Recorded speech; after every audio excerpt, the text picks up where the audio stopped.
सड़क पर रहने वाली लड़की ये सब काम तो करती होगी ना। चल पीछे कैमरा नहीं है। सर प्लीज ऐसे मत करिए।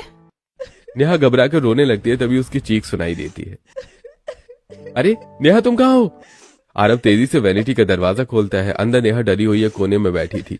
उसके बाल बिखरे हुए होते हैं और वो लगातार रो रही थी। उसी समय डायरेक्टर बाहर निकलने की कोशिश करता है। ये क्या बदतमीजी है? आपने इसके साथ क्या किया? एक लड़की के साथ ऐसी हरकत करने की आपकी हिम्मत कैसे हुई? आपको शर्म नहीं आती? गुस्से में आरव डायरेक्टर को धक्का देता है और दोनों के बीच हाथापाई शुरू हो जाती है। सेट पर अफरा तफरी मच जाती है। कई लोग मोबाइल निकालकर लाइव वीडियो शुरू कर देते हैं। कुछ ही मिनटों में सोशल मीडिया पर लाइव वीडियो तेजी से वायरल होने लगता है। हजारों लोग उसे देखने लगते हैं। शूटिंग सेट के बाहर मीडिया की गाड़ियां भी पहुंच जाती हैं। अरे जल्दी देखो हीरो, आरव अपने ही डायरेक्टर को मार रहा है। आखिर एक सड़क पर रहने वाली लड़की के लिए इतना क्यों लड़ रहा है? क्या ये इसकी गर्लफ्रेंड है? थोड़ी देर में रिपोर्टर नेहा के सामने माइक लेकर खड़े हो जाते हैं। बताइए, क्या आप आरव की गर्लफ्रेंड है? आखिर उनके लिए आप इतनी खास क्यों हैं? इतने सारे कैमरे और सवाल देखकर नेहा घबरा जाती है। उसकी आंखों के सामने अंधेरा छा जाता है और वो बेहोश होकर नीचे गिर जाती है। नेहा! आरव तुरंत नेहा को अपनी गोद में उठाकर वापस वैनिटी में ले जाता है। आरव नेहा के चेहरे पर पानी के छींटे मारता है। कुछ देर बाद नेहा धीरे धीरे होश में आती है। उसकी आंखों से लगातार आंसू बह रहे होते हैं। ये लो, थोड़ा पानी पियो, लंबी सांस लो, सब ठीक हो जाएगा। मैंने कुछ भी नहीं किया था, वो सब उसी ने किया। मेरी कोई गलती नहीं है। मुझे यहाँ से जाना है। मैं तो सड़क पर रहने वाली लड़की थी। आज मेरे पीछे पूरी मीडिया लगी हुई है। मुझे वापस अपने फुटपाथ पर जाना है। मुझे फेमस नहीं होना। नेहा ऐसा मत सोचो। जिंदगी में हर किसी को मौका नहीं मिलता। जब मौका मिले तो उसे पकड़ लेना चाहिए। तुम्हारा सपना हमेशा से डांसर बनने का था ना। अब जब तुम्हारा सपना पूरा हो रहा है तो पीछे मत हटो। और मुझे पता है तुम बाकी लोगों जैसी नहीं हो। नेहा धीरे धीरे खुद को संभाल लेती है और शूटिंग पूरी करने का फैसला करती है। कुछ दिनों बाद म्यूजिक वीडियो रिलीज होती है। म्यूजिक वीडियो रिलीज होते ही पूरे देश में छा जाती है। हर जगह सिर्फ नेहा के डांस और एक्सप्रेशन की चर्चा होने लगती है। उसी खुशी में एक बड़ी पार्टी रखी जाती है। फिल्म इंडस्ट्री के कई लोग बड़े वहां मौजूद होते हैं। सभी लोग हाथों में ड्रिंक लेकर पार्टी का आनंद ले रहे होते हैं, लेकिन नेहा एक कोने में जूस लेकर शांत बैठी होती है। यार, ये लड़की कितनी सिंपल है। कितनी बड़ी स्टार बनने के बाद भी इसमें जरा भी घमंड नहीं आया। धीरे धीरे नेहा की लोकप्रियता आसमान छूने लगती है। हर म्यूजिक वीडियो, हर विज्ञापन और कई फिल्मों के ऑफर उसके पास आने लगते हैं। दूसरी तरफ आरव के पास काम थोड़ा कम होने लगता है। न्यूज चैनल्स पर भी इस बात की चर्चा होती रहती है। सड़क पर रहने वाली लड़की बनी करोड़ों की मालकिन। एक म्यूजिक वीडियो ने बदल दी नेहा की किस्मत। जिस लड़की को आरव ने मौका दिया, आज उसी की सफलता के बाद आरव का करियर मुश्किल दौर से गुजर रहा है। कई पार्टियों में लोग सिर्फ नेहा के साथ फोटो खिंचवाते हैं। आरव को पहले जैसी अहमियत नहीं मिलती। डायरेक्टर भी अब नेहा के सम्मान से बात करते हैं, लेकिन आरव को अक्सर नजरअंदाज कर देते हैं। हद हो गई, मैं इतना बड़ा हीरो हूं और अब कोई मेरी तरफ देख भी नहीं रहा है। धीरे धीरे आरव सबसे दूरी बनाने लगता है। वो किसी पार्टी, शूटिंग या इवेंट में नहीं जाता। क्या नेहा सच में घमंडी हो गई है? क्या वो आरव को कभी ढूंढने की कोशिश नहीं करेगी? एक दिन वो बिना किसी को बताए गायब हो जाता है। कई दिन बीत जाते हैं। नेहा लगातार उसे फोन करती रहती है, लेकिन कोई जवाब नहीं मिलता। आखिर आरव कहाँ चले गए? नेहा आरव के दोस्तों से पूछती है। नहीं, कई दिन से वो हमारे पास भी नहीं आया। नेहा उसके घर पहुंचती है। मैडम, आरव बाबा कई दिनों से घर नहीं आए। नेहा बहुत परेशान हो जाती है। तभी उसे याद आता है कि जब भी आरव उदास होता था तो नदी के किनारे बने अपने फ्लैट में चला जाता था। मुझे वहीं जाना चाहिए। आरव वहीं मिलेगा। शाम को नदी किनारे हल्की हवा चल रही होती है। आरव अकेला बैठा पानी की तरफ देख रहा होता है। तभी पीछे से नेहा दौड़ती हुई आती है। तुम कहाँ थे इतने दिन? मैं तुम्हें लगातार फोन कर रही थी, न फोन उठाया न किसी को बताया। तुम्हें मेरी क्या जरूरत है? अब तो तुम्हें सब मिल गया। तुम सड़क से उठकर करोड़ों की मालकिन बन गई हो। तुम्हें मेरी चिंता क्यों होगी? तुम पागल हो क्या? अगर तुम्हारी चिंता नहीं होगी तो किसकी होगी? तुम्हें नहीं पता मैं तुमसे कितना प्यार करती हूँ। क्या तुम सच में मुझसे प्यार करती हो? और नहीं तो क्या, लिख कर दूं? इतना कहते ही नेहा दौड़कर आरव को गले से लगा लेती है। उसकी आंखों में खुशी के आंसू बहने लगते हैं। आज के बाद कभी मुझे छोड़कर मत जाना, वरना मैं तुमसे बहुत नाराज हो जाऊंगी। मैं भी तुमसे बहुत प्यार करता हूँ। मुझे लगा था कि अब तुम्हारी जिंदगी में मेरी कोई जगह नहीं रही। आज के बाद ऐसा सोचना भी मत। समय बीतने लगता है। अब आरव और नेहा हर जगह साथ दिखाई देते हैं। दोनों साथ में शूटिंग करते हैं, बड़े बड़े अवार्ड फंक्शन में जाते हैं और हर पार्टी में एक दूसरे का साथ निभाते हैं। पूरी फिल्म इंडस्ट्री अब उन्हें एक खूबसूरत कपल के रूप में देखने लगती है। एक दिन नई फिल्म की शूटिंग के दौरान पूरे सेट के सामने आरव घुटनों के बल बैठ जाता है। उसके हाथ में अंगूठी होती है। नेहा, क्या तुम मुझसे शादी करोगी? पूरा सेट तालियों से गूंज उठता है। नेहा भावुक होकर मुस्कुराती है और हाँ कह देती है। दोनों एक दूसरे को गले लगा लेते हैं। बड़ी खबर, सड़क पर रहने वाली लड़की बनी करोड़ों की मालकिन। सुपरस्टार आरव ने सबके सामने नेहा को किया प्रपोज। सोशल मीडिया पर दोनों की प्रेम कहानी छाई हुई है। आरव के प्रपोज करने की खबर पूरे देश में आग की तरह फैल जाती है। हर न्यूज चैनल, हर सोशल मीडिया पेज और हर अखबार के पहले पन्ने पर सिर्फ नेहा और आरव की तस्वीरें छपी होती हैं। शाम को आरव अपने आलीशान घर पहुंचता है। ड्राइंग रूम में कमला देवी, प्रीतम जी, मुकुल और शिल्पा पहले से उसका इंतजार कर रहे होते हैं। पूरे घर का माहौल गंभीर होता है। आरव, क्या ये सच है? क्या तू उस सड़क पर रहने वाली लड़की से प्यार करता है?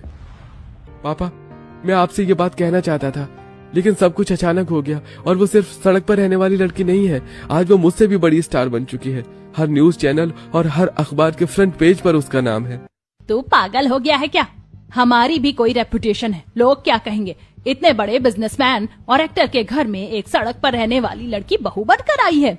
मम्मी पापा, आज तक मैंने आप लोगों से कभी कुछ नहीं मांगा, बस इस बार मुझे नेहा चाहिए, मैं उसी से शादी करूंगा। मम्मी, इसमें बड़ी बात क्या है? शिल्पा भी कौन सी किसी अमीर परिवार से आई थी। इंसान की इज्जत उसके संस्कारों से होती है, ना कि उसके पैसों से। हाँ, तुम दोनों भाई तो राम लक्ष्मण हो, हमेशा एक दूसरे का ही साथ दोगे। अगर तुम दोनों एक दूसरे से इतना प्यार करते हो तो हमें भी तुम्हारी खुशी मंजूर है। आरव खुशी से अपने माता पिता के पैर छू लेता है और पूरे परिवार में खुशी का माहौल बन जाता है। कुछ दिनों बाद आरव और नेहा की ग्रैंड शादी होती है। पूरा वेडिंग वेन्यू फूलों और रोशनी से जगमगा रहा होता है। देश के बड़े बड़े फिल्म स्टार, बिजनेसमैन और कई मशहूर लोग शादी में शामिल होते हैं। उसी भीड़ के बीच नेहा के फुटपाथ वाले परिवार के लोग भी अपने पुराने और साधारण कपड़ों में वहां पहुंचते हैं। वो सभी नेहा को दुल्हन के रूप में देखकर भावुक खुशी से हो जाते हैं। हमारी नेहा सच में राजकुमारी लग रही है। भगवान हर गरीब की बेटी को ऐसी किस्मत दे। दूसरी तरफ कुछ अमीर मेहमान उन गरीब लोगों को देखकर आपस में बातें करने लगते हैं। देखो, इस सड़क पर रहने वाली लड़की के फटीचर रिश्तेदार भी आ गए। इनके कपड़े तो देखो। नेहा उनकी बातें सुन लेती है और वो स्टेज से नीचे उतरकर अपने फुटपाथ वाले परिवार के पास जाती है। आज मैं जहाँ भी पहुँची हूँ सिर्फ इन लोगों की वजह से पहुँची हूँ। बचपन में मेरे माँ बाप चले गए थे, लेकिन इन लोगों ने कभी मुझे अकेला महसूस नहीं होने दिया। इन्होंने हर मुश्किल में मेरा साथ दिया। मेरे लिए यही मेरा असली परिवार है। नेहा की बात सुनकर पूरा हॉल तालियों से गूंज उठता है। गरीब लोग खुशी से भरपेट खाना खाने लगते हैं। हमारी नेहा ने तो हमारी जिंदगी बदल दी। आज हमारी बेटी इतनी बड़ी मालकिन बन गई है। कुछ लोग फिर भी उनका मजाक उड़ाते रहते हैं। वो कैसे लोग हैं, देखो कैसे भूखों की तरह खाना खा रहे हैं। लेकिन नेहा उन बातों पर ध्यान नहीं देती। वो अपने पुराने परिवार के साथ बैठकर खाना खाती है। शादी के बाद नेहा का भव्य गृह प्रवेश होता है। पूरे घर को फूलों से सजाया गया होता है। कमला देवी आरती की थाली लेकर दरवाजे पर खड़ी होती है। नेहा कलश गिराकर घर के अंदर कदम रखती है। बहू, शुभ कदम रखो। मम्मी जी, आपका आशीर्वाद चाहिए। हमेशा खुश रहो बेटा। घर का हर सदस्य नेहा को मुस्कुराकर स्वागत करता है। समय बीतने लगता है। नेहा अब देश की सबसे बड़ी एक्ट्रेस और डांसर बन चुकी थी। करोड़ों की मालकिन होने के बावजूद वो सुबह जल्दी उठती है। शूटिंग पर जाने से पहले पूरे परिवार के लिए अपने हाथों से नाश्ता बनाती है। फिर पूरे दिन शूटिंग में व्यस्त रहती है और देर रात घर लौटती है। आरव का भी लगभग यही रूटीन होता है। दूसरी तरफ मुकुल बिजनेस संभालता है और शिल्पा ज्यादातर घर पर रहती है। मम्मी जी, ये आपका पसंदीदा उपमा। पापा जी, आपके लिए बिना मसाले वाला नाश्ता। अरे बहू, इतनी व्यस्त होने के बाद भी सबका कितना ध्यान रखती हो। सच में हमें तुम पर गर्व है। शूटिंग से लौटते समय नेहा परिवार के हर सदस्य के लिए छोटे छोटे गिफ्ट भी लेकर आती है। वो सबसे प्यार से बात करती है और पूरे परिवार को अपना परिवार मानती है। धीरे धीरे घर में सभी लोग नेहा से बहुत प्यार करने लगते हैं। लेकिन ये बात शिल्पा को अंदर ही अंदर चुभने लगती है। उसे लगने लगता है कि जिस सम्मान को पाने में उसने सालों लगाए, वही सम्मान नेहा ने कुछ ही दिनों में हासिल कर लिया। वो अकेले अपने कमरे में बैठी सोच रही होती है। मैंने इतने सालों से इस घर में अपनी इज्जत बनाई और ये एक झटके में सबका दिल जीत गई। शिल्पा खिड़की से बाहर नेहा को पूरे परिवार के साथ हंसते हुए देखती है। उसके चेहरे पर जलन साफ दिखाई देती है। मैं इसे ऐसे ही सब पर कब्जा नहीं करने दूंगी। ये मेरा परिवार है। मैं इस घर की मालकिन हूँ, ये नहीं। धीरे धीरे नेहा अपनी शूटिंग में व्यस्त रहने के बावजूद रोज सुबह पूरे परिवार के लिए अपने हाथों से खाना बनाकर जाती है। लेकिन शिल्पा के मन में उसके लिए जलन लगातार बढ़ती जा रही थी। एक सुबह जैसे ही नेहा शूटिंग के लिए घर से निकलती है, शिल्पा चुपके से रसोई में जाती है और सब्जी और दाल में बहुत ज्यादा नमक मिला देती है। अब देखती हूँ आज सब इसकी कितनी तारीफ करते हैं। थोड़ी देर बाद पूरा परिवार डाइनिंग टेबल पर बैठकर खाना खाने लगता है। जैसे ही कमला देवी पहला वाला खाती है उनका चेहरा बिगड़ जाता है। अरे आज नेहा ने कितना खराब खाना बनाया है, इसमें तो इतना नमक है कि खाया ही नहीं जा रहा। सच में आज क्या हो गया ऐसे? मम्मी जी वो तो ऐसी ही लापरवाही करने लगी है, उसके लिए अब शूटिंग ज्यादा जरूरी है, परिवार कम। घर वाले एक दूसरे का चेहरा देखने लगते हैं, सभी को थोड़ा अजीब महसूस होता है। ये पैसे भी कमाती है और सबका प्यार भी ले रही है, कुछ दिनों बाद तो घर वाले मुझे पूछना ही बंद कर देंगे। अगले दिन शाम को आरव और नेहा को एक बड़े अवार्ड फंक्शन में जाना होता है। आरव नीचे तैयार होकर नेहा का इंतजार कर रहा होता है। दूसरी तरफ नेहा अपने कमरे में तैयार हो रही होती है। उसकी महंगी डिजाइनर ड्रेस बेड पर रखी होती है। तभी शिल्पा चुपके से कमरे में आती है और ड्रेस पर पेन की इंक गिरा देती है। अब देखती हूँ तू ये ड्रेस कैसे पहनती है। शिल्पा जल्दी से वहां से निकल जाती है। कुछ देर बाद नेहा बाथरूम से बाहर आती है और ड्रेस देखकर हैरान रह जाती है। आरव देखो ना, मेरी पूरी ड्रेस खराब हो गई, अब मैं पार्टी में कैसे जाऊंगी। अरे यार तुम्हारे बिना ये तो पार्टी अधूरी है, वहां पर बहुत सारी सेलिब्रिटी तुम्हें ढूंढेंगे। तभी कमला देवी अपने कमरे से एक नई ड्रेस लेकर आती हैं। बेटा ये ड्रेस मैंने शिल्पा के लिए रखी थी, लेकिन अभी जरूरत तुझे है, तू यही पहन ले। धन्यवाद मम्मी जी। शिल्पा दूर खड़ी ये सब देख रही होती है। अब मम्मी जी भी मेरी चीजें इसे देने लगी हैं, यही वजह है कि मुझे ये बिल्कुल अच्छी नहीं लगती। अगले दिन नेहा की एक बहुत बड़ी शूटिंग होती है। वो चाहती है कि आज उसका पूरा परिवार उसकी एक्टिंग अपनी आंखों से देखे। सुबह नाश्ते के समय वो सबके पास जाती है। मम्मी जी पापा जी आज आप सब मेरे साथ शूटिंग पर चलिए ना। बाहर वाले लोग तो मेरी एक्टिंग की तारीफ करते ही हैं, लेकिन जब तक मेरा अपना परिवार मेरी तारीफ नहीं करेगा मुझे कैसे पता चलेगा कि मैं कैसी एक्ट्रेस हूँ। अच्छा ठीक है बेटा, आज हम सब तेरे साथ चलेंगे। आज देखेंगे हमारी बहू का कमाल। पूरा परिवार शूटिंग सेट पर पहुंच जाता है। कैमरे चल रहे होते हैं। नेहा अपने सीन की तैयारी कर रही होती है। तभी शिल्पा हाथ में गर्म कॉफी लेकर कैमरे के सामने से गुजरती है। वो जानबूझकर फिसलने का नाटक करती है और पूरी गर्म कॉफी नेहा के चेहरे और कपड़ों पर गिर जाती है। आह! नेहा का चेहरा गर्म कॉफी से लाल पड़ जाता है। पूरे सेट पर अफरा तफरी मच जाती है। नेहा तुम्हें क्या हुआ? आई एम सो सॉरी, ये तो गलती से हो गया। तुरंत डॉक्टर को बुलाया जाता है। डॉक्टर नेहा के चेहरे पर ठंडा पानी डालते हैं। नेहा दर्द में भी शिल्पा की तरफ देखती है। दीदी मुझे पता है आप ये सब क्यों कर रही हैं। आपको लगता है कि मैं करोड़ों की मालकिन बनकर बदल गई हूँ, लेकिन एक दिन आपको समझ आएगा कि मेरे अंदर बिल्कुल भी घमंड नहीं है। डॉक्टर नेहा की कुछ दिन आराम करने की सलाह देते हैं। अगले दिन नेहा घर पर आराम कर रही होती है। तभी उसके फुटपाथ वाले पुराने साथी उससे मिलने के लिए बंगले पर पहुंचते हैं। उनके कपड़े पहले की तरह साधारण और फटे हुए होते हैं। शिल्पा गेट खोलती है। बेटी हमें नेहा से मिलना है, एक बार उसे बुला दो। जाओ यहाँ से, कहाँ से फटीचर लोग चले आते हैं। नेहा यहाँ नहीं रहती, दोबारा आने की जरूरत नहीं है। ये कोई तुम्हारी झुग्गी नहीं है कि जब मन किया चले आए। इतने में अंदर से नेहा ड्राइंग रूम की तरफ आ रही होती है। उसकी नजर गेट पर खड़े अपने पुराने परिवार पर पड़ती है। अरे काका काकी! नेहा दौड़ते हुए बाहर आती है। तभी वो सुन लेती है कि शिल्पा उन्हें डांट रही है। निकलो यहाँ से। दीदी ये आप क्या कर रही हैं? ये मेरे अपने लोग हैं, इनसे इस तरह बात मत करिए। लगता है आप भूल गई हो कि मैं करोड़ों की मालकिन हूँ। नेहा शिल्पा को हल्के से एक तरफ करके अपने पुराने साथियों के पास जाती है। काका काकी अंदर आइए, मैं आप सबको कितना याद कर रही थी। शूटिंग की वजह से मिलने का समय ही नहीं मिल पाया। हमें तो लगा था कि तू अब हमसे बात करना भी पसंद नहीं करेगी। अरे काकी ऐसी बात कभी मत कहना, आप लोग हमेशा मेरा परिवार रहेंगे। आइए आज हम सब साथ बैठकर खाना खाएंगे। नेहा सभी को आदर के साथ डाइनिंग टेबल पर बिठाती है। वो खुद अपने हाथों से सबको खाना परोसती है। सभी लोग खुशी खुशी भरपेट खाना खाते हैं। जाते समय हर किसी के चेहरे पर मुस्कान होती है, जबकि शिल्पा दूर खड़ी है। सब देखकर अंदर ही अंदर और ज्यादा जलने लगती है।